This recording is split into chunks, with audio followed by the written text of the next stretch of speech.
আজান হবে, আমি আর কাজে থাকবো না। আজান হবে, আমি আর কারোর সাথে বসা থাকবো না। আজান হবে, আমার বাবু যদি আমার কাছে থাকে, আমি আমার বাবার সাথে থাকবো না।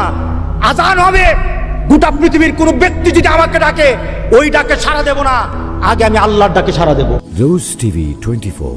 Enjoy by listening to the Holy Quran. মুসলমান অর্থ, টাকা পয়সা আর পৃথিবীর সম্পদ নিয়ে, পৃথিবীর সম্মান, মর্যাদা, ক্ষমতা নিয়ে মুসলমান নিজেকে বড় মনে করে না। মুসলমান বড় মনে করে ঈমান নিয়ে, আমল নিয়ে। সুবহানাল্লাহ বলেন না? মুসলমান কি নিয়ে বড় মনে করে? পৃথিবীতে যদি সম্পদ আর পৃথিবীর ব্যক্তিগত সম্মান নিয়ে যদি পৃথিবী মানুষ বড় হয়, তাহলে বুঝতে হবে সাহাবায়ে কেরামের কি ছিল, আমার রাসূলের ঘরে কি ছিল। যারা জান্নাতের সুসংবাদ পেয়েছে দুনিয়া থেকে, তাদের ঘরে কি ছিল? কিছুই ছিল না। কিন্তু তারা পৃথিবীর মধ্যে শ্রেষ্ঠ মানব ছিলেন, সন্দেহ নাই। কি বলেন, ঠিক আছে কিনা বলেন? ওই শ্রেণীর মানুষ হতে হবে আমাদেরকে। আমাদেরকে মুসলমান আল্লাহ বানিয়েছেন। মুসলমান হওয়ার পিছনে উদ্দেশ্য একটাই, আমাদের চাহিদা একটাই, যে আমরা মুসলমান হয়ে জন্ম নিয়েছি, শ্রেষ্ঠ আমার ধর্ম, আমার রব শ্রেষ্ঠ, আমার রাসূল শ্রেষ্ঠ, আমার কোরআন শ্রেষ্ঠ। যারা এই সব কিছু নিয়ে থাকে তারাও শ্রেষ্ঠ। কথা ঠিক আছে কিনা বলেন? তারাও শ্রেষ্ঠ। সুতরাং শ্রেষ্ঠত্বের দাবি নিয়ে আমরা কবরে যেতে চাই। কে কে রাজি আছে?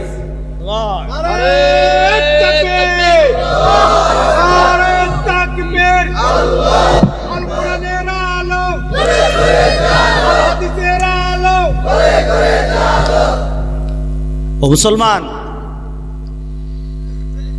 আমাদের একটা জীবন আল্লাহ দিয়েছেন। জীবনটার দাম কত এটা বড় কথা নয়, জীবনের মূল্য কতটুকু এটা বড় কথা নয়। কিন্তু আমার আল্লাহ আমাকে যেমন সৃষ্টি করেছেন, কাফেরও সৃষ্টি করেছেন। জীবনের দাম কতটুকু হতে পারে কাফেরের দিকে তাকালেই বোঝা যায়। কিন্তু মুসলমানের কাছে আল্লাহ সুবহানাহু ওয়া তাআলা যে জিনিস দিয়েছেন, গোটা পৃথিবী বিক্রি করলেও সেটার মূল্য হবে না। সেটার নাম কি? ঈমান। বলেন, সেটার নাম কি? ঈমান। যে মুসলমানরা ঈমান বুঝে না, তারা আল্লাহকে চিনে না। যে মুসলমানরা ঈমান বুঝে না, তারা রাসূলের প্রতি তার আবেগ, ভালোবাসা, মহব্বত সৃষ্টি হয় না। যে মুসলমানরা ঈমান বুঝে না, তারা কবরে গরু ছাগলের মতো যায়, মুমিনের মতো যায় না। যেই মুসলমানরা ঈমান বুঝে না, কাল হাসরের দিন তারা নবী রাসূলের দিকে সাথে থাকবে না, তারা আবু জাহেল, আবুল হাবের সাথে থাকবে। কথা ঠিক আছে কিনা বলেন? প্রশ্ন, আপনি বুঝলেন কিনা? আপনি বুঝলেন কিনা? আপনাকে তো আল্লাহ ঈমান ফ্রি দিয়ে দিল, আপনি বুঝলেন কিনা? গোটা পৃথিবীতে মানুষকে বুঝানোর জন্য আল্লাহ সুবহানাহু ওয়া তাআলা, আল্লাহ বুঝেন যে মানুষ তার কথা সরাসরি বুঝবে না। মানুষকে বুঝানোর জন্য আল্লাহ সুবহানাহু ওয়া তাআলা মডেল বানিয়েছেন, একজনকে বানিয়ে দিয়েছেন, গোটা পৃথিবীর মধ্যে আদর্শ বানিয়েছেন, নবীদেরকে আদর্শ বানিয়েছেন। আর পৃথিবীর শ্রেষ্ঠতম নবী, শ্রেষ্ঠতম আদর্শের নাম হলো মুহাম্মদুর রাসূলুল্লাহ। এর উপর তো কোনো আদর্শ হতে পারে না, এর উপর কোনো মর্যাদা হতে পারে না। সেই রাসূল পাক সাল্লাল্লাহু আলাইহি ওয়াসাল্লামের উম্মত আমরা, ঠিক না? আমরা রাসূল পাক সাল্লাল্লাহু আলাইহি ওয়াসাল্লামের উম্মত হয়েছি, কেমন মর্যাদা পেয়েছি? রাসূল পাক সাল্লাল্লাহু আলাইহি ওয়াসাল্লাম বললেন, হাসরের ময়দানে সবাই দাঁড়ানো থাকবে, সব নবীরা দাঁড়ানো থাকবে, সকল নবীদের উম্মত তার পিছনে থাকবে। সবার কাতার, কেউ কারোটা হবে 50 জনেরও হবে, আবার 1,00,000 জন হবে, 1000 জন হবে। হাসরের ময়দানে আমার উম্মতের কাতারটা সবচেয়ে বড় হবে। আমার উম্মতের কাতার সবচেয়ে বড় হবে, আমি তার জন্য গর্ব করি না। ও আমার উম্মতেরা, যতক্ষণ পর্যন্ত জান্নাতে তোমার নবী না ঢুকবে ততক্ষণ পর্যন্ত জান্নাতে কেউ ঢুকবে না। তোমার নবী প্রথম ঢুকবে, শুধু তোমার নবী প্রথম ঢুকবে না, যতক্ষণ পর্যন্ত তোমার নবীর উম্মতেরা জান্নাতে না যাবে অন্য উম্মতরা ঢুকতে পারবে না। আমাদের মর্যাদা বাড়লো না কমলো? হ্যাঁ, হাসরের ময়দানে সকল নবীদের একটা সিম্বল হবে, একটা চিনে নেওয়ার মতো একটা চিহ্ন থাকবে। সব নবীদের উম্মত চিনা যাবে, উম্মতে মুহাম্মদের চিনা যাবে। সুবহানাল্লাহ বললেন না? রাসূল পাক সাল্লাল্লাহু আলাইহি সাল্লাম বললেন যে হাসরের ময়দানে সকল নবীদের একটা চিহ্ন, উম্মতের চিহ্ন হবে, আমার উম্মতের একটা চিহ্ন থাকবে। বলেন তো দি, উম্মত হতে হলে চিহ্ন দরকার আছে কিনা? কার কার নাই? কার কার দরকার নাই? রাসূল পাক সাল্লাল্লাহু আলাইহি সাল্লাম বললেন যে হাসরের ময়দানে আমার উম্মতের চিহ্নগুলি হবে। মা আয়েশা সিদ্দিকা রাদিয়াল্লাহু তাআলা আনহা বললেন, ইয়া রাসূলুল্লাহ, হাসরের ময়দানে এত মানুষ হবে, আপনার উম্মতকে কিভাবে আপনি চিনে নেবেন? আপনার উম্মতকে কিভাবে চিনবেন? রাসূল পাক সাল্লাল্লাহু আলাইহি সাল্লাম বললেন, আয়েশা রে, একটা মাঠে লক্ষ লক্ষ ঘোড়া আছে, সবগুলো ঘোড়া এক ধরন, আর একটা ঘোড়ার কপাল সাদা, কপালের দাগ আছে, গোরা মুহাজ্জালিন, এমন দাগ সূর্যের আলোর মতো জ্বলজ্বল করে। ও আয়েশা, বলো তো দেখি, লক্ষ ঘোড়ার মধ্যে ওই ঘোড়াটা পাওয়া যাবে কিনা? আয়েশা রে, হাসরের ময়দানে সব উম্মত দাঁড়ানো থাকবে, সবাই দাঁড়ানো থাকবে, আমার উম্মতেরও দাঁড়ানো থাকবে, কিন্তু আমার উম্মতগুলির চেহারাগুলির মধ্যে আকাশের সূর্যের মতো আলো দিতে থাকবে, নূর জ্বলতে থাকবে, তার হাতগুলি নূর জ্বলবে। যে দুনিয়া থেকে নূর নিয়েছে ওই জায়গায় পর্যন্ত নূর নূর জ্বলতে থাকবে। এত আস্তে সুবহানাল্লাহ বললেন? দুনিয়া থেকে যারা নূর নিবে, আখিরাতে সেই নূর রাসূলের দৃষ্টিতে পড়বে। রাতের অন্ধকারে আপনি কোথাও দাঁড়িয়ে আছেন, অন্ধকার, আরেকজন কেউ আপনাকে খুঁজতেছে, আপনার হাতে একটা টর্চ লাইট আছে, আপনার টর্চ লাইট যদি তাকে বাড়ি দেন, এভাবে টর্চ লাইটটা জ্বালান, আপনাকে পাওয়া যাবে কিনা? বলেন না, পাওয়া যাবে কিনা?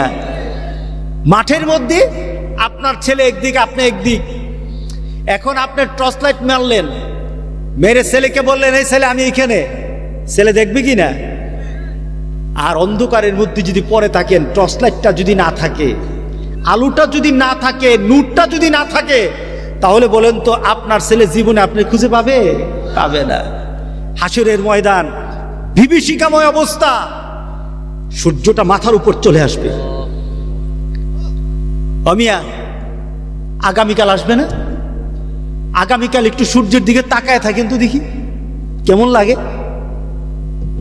সূর্যটার দিকে তাকিয়ে থাকেন, কেমন লাগে? আপনার চোখ দিয়ে কিছু দেখা যাবে না, লম্বা সময় তাকিয়ে থাকলে চোখটা থাকবে না, এত পাওয়ার। কিন্তু কত দূরে আছে বলেন না? কতটুকু? অনেক দূর, এখান থেকে ঢাকা পর্যন্ত নাকি?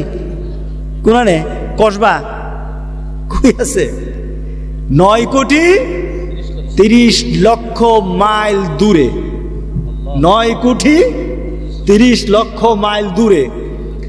এই দূরটা কিন্তু বৈজ্ঞানিকরা বলেছেন, আসল নাপ কিন্তু এখনো কেউ বলতে পারে নাই। এত দূর থেকে কোরআন, সেই যখন সূর্য যখন তা দেখ, আরাম লাগে না? খুব ভালো আরাম লাগে নাকি? হ্যাঁ, গরমটা কেমন লাগে? একটু কিছুক্ষণ দাঁড়ায় থাকার পরে খালি কোথায় লুকানো যায়, কোনখানে ছায়া পাওয়া যায়, এগুলি তো খোঁজা আরম্ভ হয়। কথা ঠিক না? আর ঠিক ওই সূর্যটাকে একটু খেয়াল করেন, ঠিক ওই সূর্যটাকে আপনার মাথার উপর, ঠিক মাথার উপর, এই মাথার উপর যখন চলে আসবে, যারা কোরআনওয়ালা তারার মাথার উপর আসবে, যারা কোরআনের কাছে আসে নাই, নামাজ পড়া নাই, তারা ওইখানে থাকবেই না, অন্য জায়গায় থাকবে নাকি? হ্যাঁ, কি বলেন? যারা আমরা একটু ভয় টয় পাই, একটু কোরআন টোরআন পড়ি, হুজুর আপনারই ধরবো, হাসরের মধ্যে আপনারই বিপদে পড়বেন, আমরা ভালোই আছি, দুনিয়া তো ভালো, আখেরাত তো ভালো। কি বলেন, তাই নাকি? হ্যাঁ, ময়দানে দাঁড়ানো হবে, আপনি যেমন দাঁড়ানো থাকবেন, মোমেন বান্দা যেমন দাঁড়ানো থাকবে, বদকারও দাঁড়ানো থাকবে। কিন্তু মোমেন বান্দা আর বদকার পৃথিবীর মধ্যে সবকিছু ব্যবহারের ক্ষেত্রে গুণগত মান এক ছিল। আমি এখন ভাত খাইলাম কার বাড়িতে? সেলিম ভুইয়ার বাড়িতে, ভুইয়া সাহেবের বাড়িতে ভাত খাইলাম। এখন আমি যখন মুরগি খেলাম, মুরগের গুস্ত খেলাম, আমার জিহ্বায় যেই মজা, যে নামাজ পড়ে না তার জিহ্বায় কি আরেক মজা? বলেন নাকি? একই মজা। খেজুর গাছের রস, নারিকেল গাছ, খেজুর গাছের রস শীতকালে মজা না? এটা কি আমার জন্য এক মজা, আরেকজনের জন্য আরেক মজা?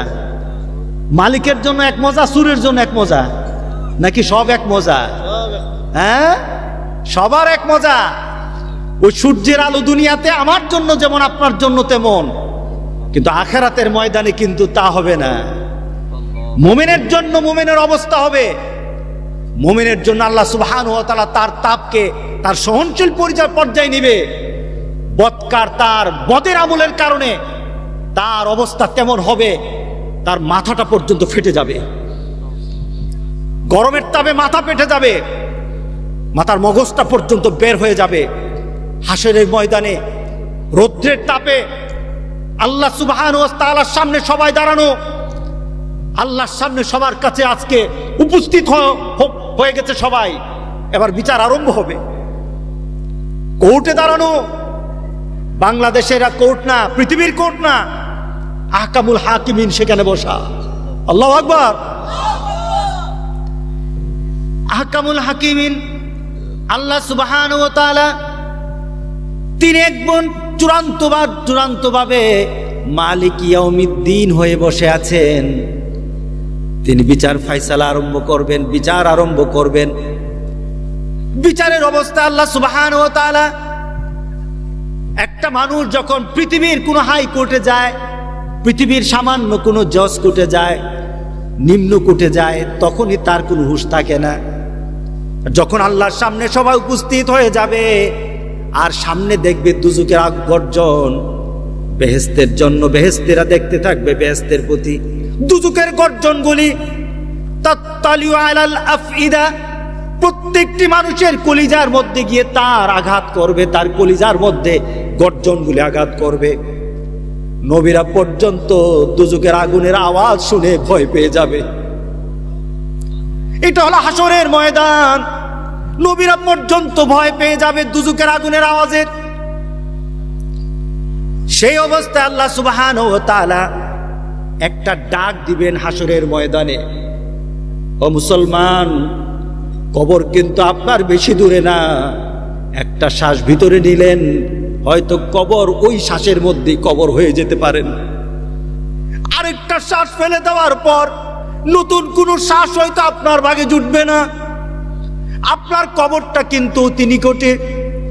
কেউ যদি বলে কখন কিয়ামত হবে, ফাকাদ কামাত কিয়ামাতাহু, মান মাতা ফাকাদ কামাত কিয়ামাতাহু, যে মরল তার কিয়ামত হয়ে গেছে, কিয়ামত আরম্ভ হয়ে গেছে, তাকে নতুন কিয়ামত আর হবে না, তার জন্য তার দেহের কিয়ামত হয়ে গেছে, আবার আরেকটা কিয়ামত হবে। 4 ধরনের কিয়ামত আছে। ওই কিয়ামত যখন আরম্ভ হয়ে যাবে, সবাই এখন বিভীষিকাময় অবস্থা সৃষ্টি হয়ে যাবে আল্লাহর দরবারে উপস্থিত। এখন তো বিচার হবে। কিসের বিচার হবে? কিসের বিচার হবে? ফামান ইয়ামাল মিসকালা যাররাতিন খায়রান ইয়ারা ওয়া মান ইয়ামাল মিসকালা যাররাতিন শাররান ইয়ারা। মাবুদ সুবহানাহু ওয়া তাআলা কোরআনে কারিমে আমাদেরকে জানিয়ে দিলেন তোর বিচার আমি কেমন ভাবে করব। রাতের আধারে গোটা পৃথিবীর কেউই দেখে নাই, তোর স্ত্রীও দেখে নাই, গোটা পৃথিবীর কেউ তোকে দেখে নাই। রাতের আধারে এমন একটা কাজ করেছস, মনে মনে চিন্তা করেছস, কেউই দেখে নাই। আল্লাহ বলেন ওইটা তোরে হাসরের দিন দেখাইয়া দেব। হাসরের দিন গোটা পৃথিবীর মানুষের সামনে ওই কথাটাও দেখাইয়া দেব। রাতের অন্ধকারে, রাত্রের বেলা শুয়ে শুয়ে, বিছানায় শুয়ে শুয়ে তুমি আরেকজন মানুষের জন্য তুমি খারাপ চিন্তা করেছো। তুমি মানুষের জন্য ভালো চিন্তা করো নাই, খারাপ চিন্তা করেছো। আল্লাহ বলেন তোমার চিন্তা তো কেউই দেখে নাই। পাশে স্ত্রী ছিল, স্ত্রীও টের পায় নাই, কিন্তু আরশের মালিক আমি আল্লাহ কিন্তু টের পেয়ে গেছি। আল্লাহু আকবার। আমি কিন্তু টের পেয়ে গেছি। হাসরের দিন ওই কথাটা পর্যন্ত তোর সামনে উপস্থিত করব। আল্লাহু আকবার বললেন না? আল্লাহকে চিনা দরকার আছে কিনা বলেন? হাসর বোঝা দরকার আছে কিনা বলেন? আল্লাহু আকবার, আল্লাহু আকবার। আফসোস হবে, আফসোস করবেন, আফসোস করবেন। ওই আফসোসের কথা আজকে কোরআনের যে আয়াত তেলাওয়াত করলাম, এই আফসোসের কথা আছে। হাসরের ময়দানে গিয়ে কিছু আফসোস করবে লোক। কি করবে? আফসোস করে করে বলবে, আরে আমি কি করলাম রে, ইয়া লাইতানি কুনতু তুরাবা, আরে আমি কেন মাটি হই না। আজকে আমি কি জবাব দেব আল্লাহর দরবারে? আমি তো কিছু নাই, আমি তো কিছু করি নাই। আমি আল্লাহর সামনে কেমনে দাঁড়াবো? আমি যদি মাটি হয়ে যেতাম। আল্লাহু আকবার, আল্লাহু আকবার, আল্লাহু আকবার। আমি যদি মাটি হয়ে যেতাম। এভাবে চিৎকার করে করে সবাই বলবে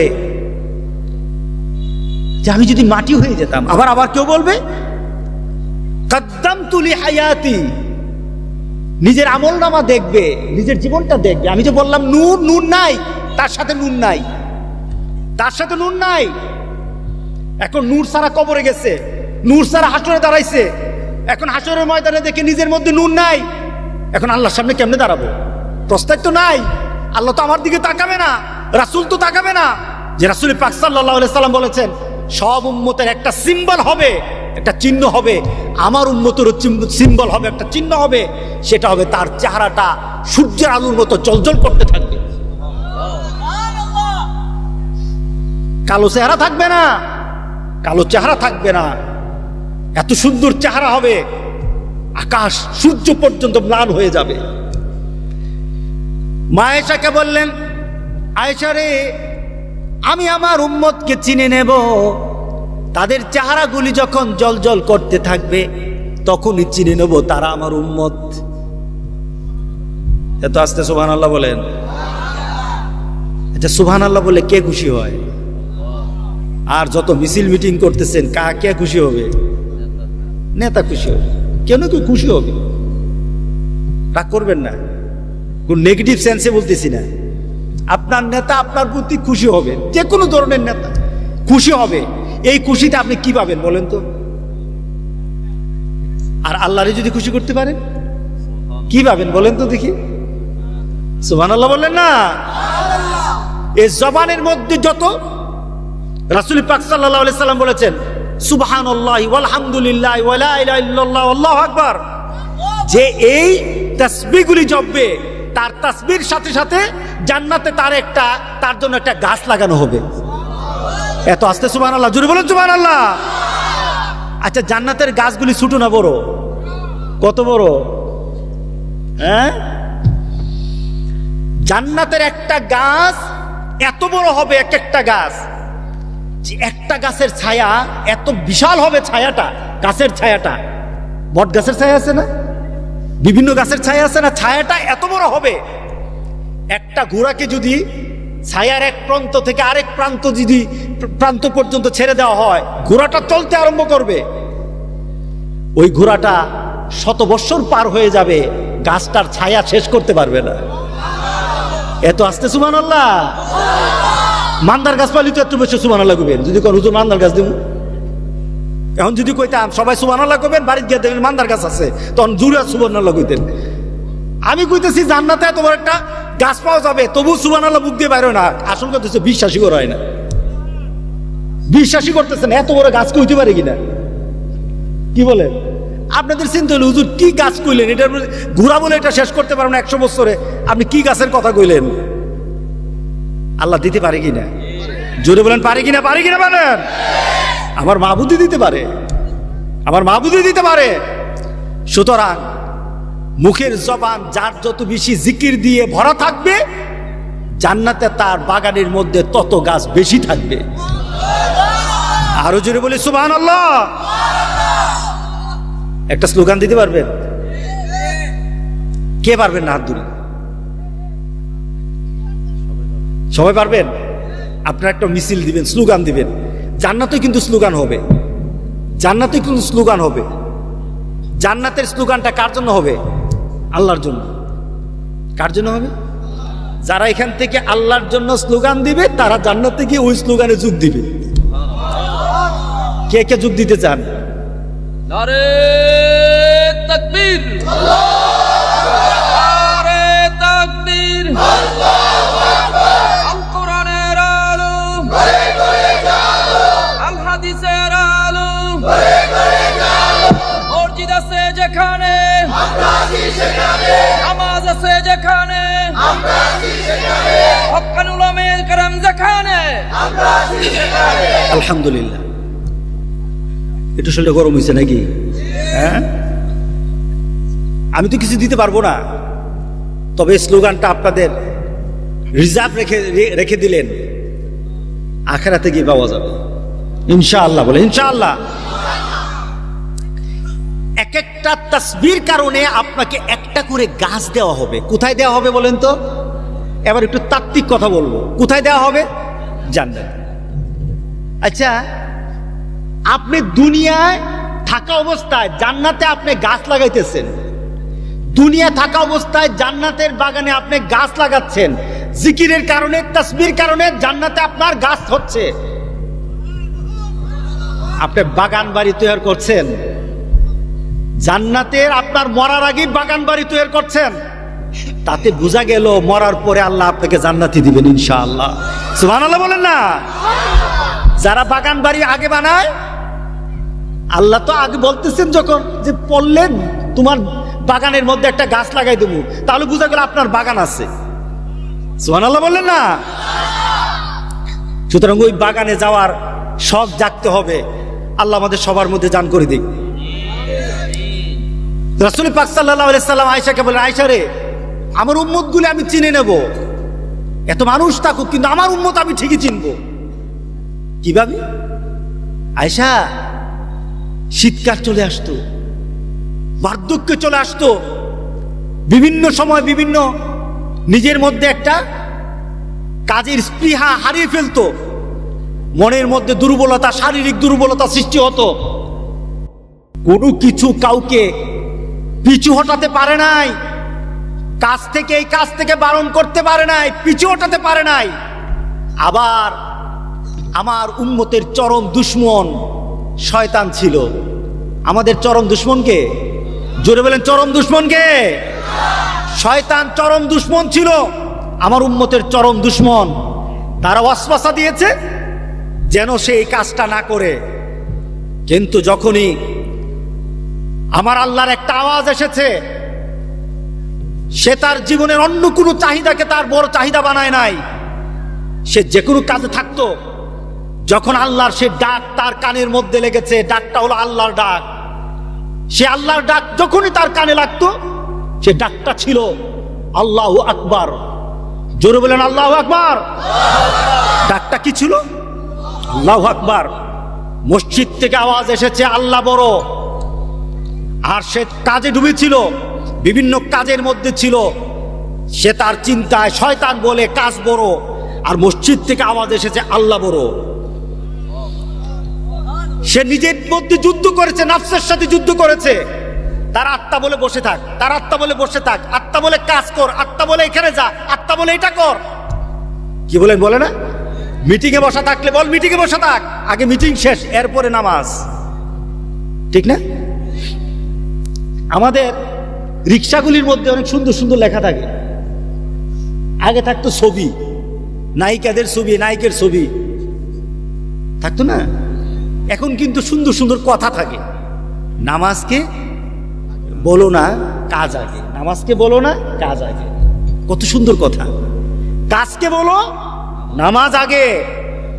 তোমার দুনিয়ার যে কোনো কাজ থাকুক, তোমার জীবনের একটা বড় চাহিদা নিয়ে নাও। আজান হবে, আমি আর দেরি করব না। আজান হবে, আমি আর কাজে থাকবো না। আজান হবে, আমি আর কারোর সাথে বসা থাকবো না।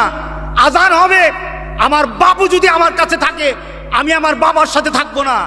আজান হবে, গোটা পৃথিবীর কোনো ব্যক্তি যদি আমাকে ডাকে, ওই ডাকে সাড়া দেব না, আগে আমি আল্লাহর ডাকে সাড়া দেব। পারা যাবে কি না? ও মুসলমান, পারা যাবে? যদি পারা যায় তাহলে আমরা এখন থেকে বলবো, নামাজকে বলবো না কাজ আগে, নামাজকে বলবো না কাজ আগে। যদি হয় কি হবে? যদি এটা করতে পারেন কি হবে? রাসূল পাক সাল্লাল্লাহু আলাইহি সাল্লাম বলেন, ওই উম্মতগুলি আমার উম্মত চিনে নেব। তাহলে বোঝা গেল যার মধ্যে এই দাগ থাকবে না, সে রাসূলের উম্মত বলে পরিচয় দিতে পারবে না।